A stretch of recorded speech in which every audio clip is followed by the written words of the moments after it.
तो चलिए सीधे शुरू करते हैं। आज के इस विश्लेषण में हम एक ऐसी नेचुरल फोर्स की बात करने वाले हैं जो लिटरली आधुनिक इतिहास को फिर से लिखने वापस आ रही है।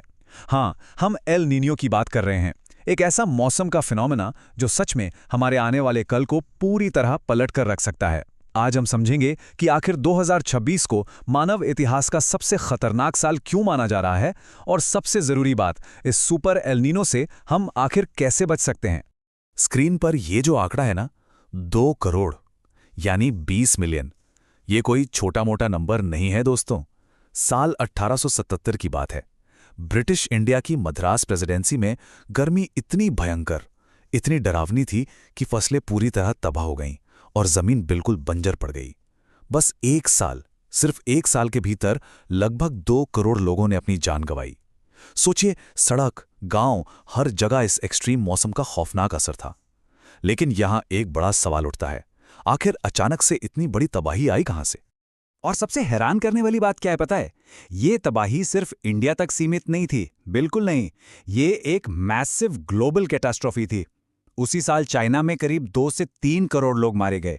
ब्राजील में ऐसा अकाल पड़ा जहां 2 लाख लोगों की जान चली गई। इजिप्ट, मोरक्को और अफ्रीका के अलग अलग हिस्सों में बिल्कुल ऐसी ही तबाही मची थी। और वहीं दूसरी तरफ अमेरिका के मिनेसोटा में लोगों ने एक ऐसा साल देखा जिसमें सर्दियां आई ही नहीं। पूरी दुनिया का मौसम जैसे अचानक से बदल गया था।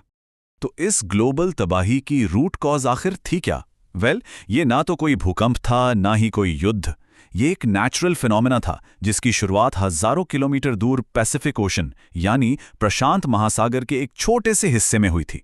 70 के दशक में पेरू के मछुआरों ने इस फिनोमेना को एक बड़ा ही प्यार भरा नाम दिया था, एल नीनियो, जिसका मतलब होता है एक छोटा बच्चा। लेकिन 1877 में इस छोटे बच्चे ने पूरी दुनिया को हिलाकर रख दिया। देखिए, होता क्या है ना, जब ओशन के सरफेस का पानी आमतौर से ज्यादा गर्म हो जाता है तो ये हमारे प्लैनेट की हवा, बारिश और मौसम के हर एक पैटर्न को पूरी तरह बदल देता है। तो आखिर इसके पीछे की साइंस क्या है? ये मैकेनिक्स काम कैसे करते हैं? नॉर्मल हालत में देखा जाए तो ट्रेड विंड्स गर्म पानी को ऑस्ट्रेलिया की तरफ धकेलती है, जिससे वहां भारी बारिश होती है और साउथ अमेरिका के पास ठंडा पानी ऊपर आता है। लेकिन एल नीनो के दौरान कहानी पलट जाती है। ये विंड्स कमजोर पड़ जाती हैं, गर्म पानी ईस्ट में ही रुक जाता है और इसका नतीजा, जो बारिश ऑस्ट्रेलिया और एशिया में होनी चाहिए थी वो शिफ्ट हो जाती है, जिसका सीधा और बहुत बुरा असर होता है हमारे मॉनसून पर। सूखा, हीट वेव्स और तबाही। आगे बढ़ते हैं और बात करते हैं the 2026 threat, a historic convergence की। अब देखिए, इसमें सबसे ज्यादा डेंजरस बात आखिर क्या है? वो है इसकी टाइमिंग। फोरकास्ट के मुताबिक 61% चांस है कि ये एल नीनो